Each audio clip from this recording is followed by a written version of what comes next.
Assalamualaikum warahmatullahi wabarakatuh. Di pembahasan kali ini kita akan membahas kisah Nabi Rasulullah yang teladan dan kasih sayang. Sahabat muslim, mari kita simak dan dengarkan kisah Rasulullah SAW tersebut. Suatu ketika Rasulullah SAW menyampaikan wahyu dari Allah Subhanahu wa Ta'ala. Hai orang-orang yang beriman, janganlah kamu meninggikan suaramu melebihi suara Nabi, dan janganlah kamu berkata kepadanya dengan suara yang keras. Quran Surah Al-Hujurat ayat 2. Mendengar ayat ini, ada seorang sahabat Nabi yang merasa tersindir. Dia bernama Sabit bin Qais bin Syammas. Sabit punya kebiasaan bersuara keras. Sabit merasa sedih mendengar ayat tersebut. Dia merasa seakan-akan ayat itu ditunjukkan kepadanya, karena dia pernah berbicara kepada Rasulullah dengan nada yang tinggi.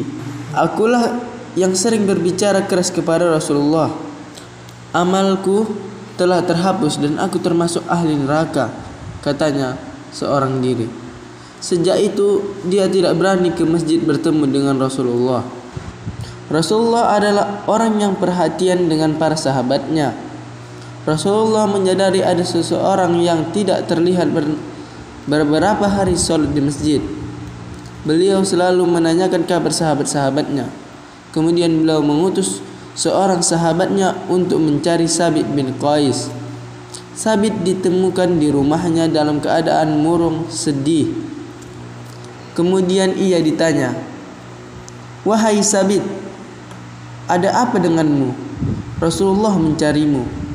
Sabit menjawabnya dengan nada sedih, "Aku sering meninggikan suara di hadapan Rasulullah.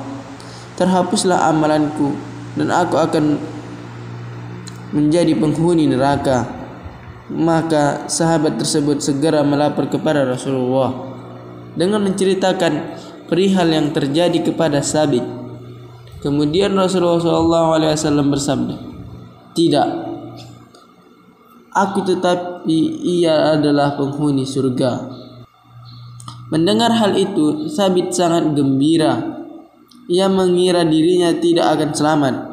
Bahkan pada awalnya ia menduga jika ia mengasingkan diri maka ia akan ada yang mencarinya. Namun Rasulullah SAW adalah seorang Nabi yang selalu memperhatikan sahabatnya.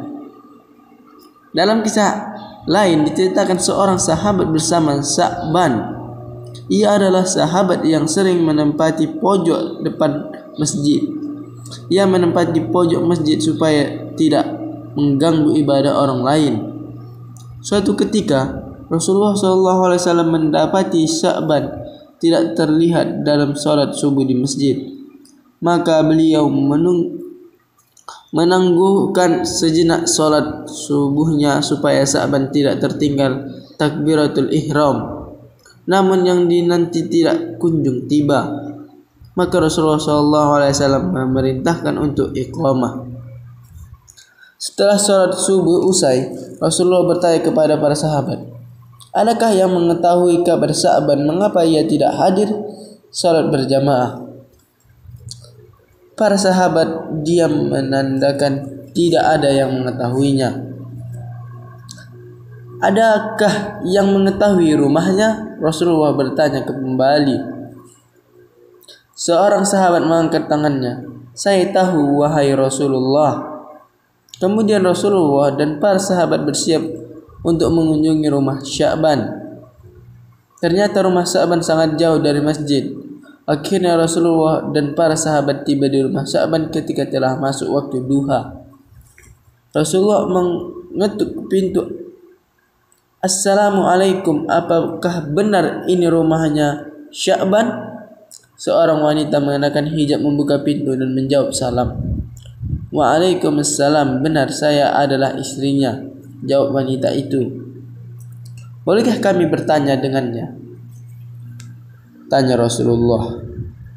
Tiba-tiba wanita itu menangis berkata, "Suami saya telah meninggal dunia pagi tadi, wahai Rasulullah." "Inna lillahi wa inna ilaihi raji'un," ucap para sahabat bersamaan. Kemudian Rasulullah bertanya sejenak untuk menghibur istri Sya'ban yang sedang berduka. Rasulullah mengatakan bahwa Sya'ban adalah orang yang soleh dan calon penghuni jannah. Itulah sekelimit kisah Rasulullah.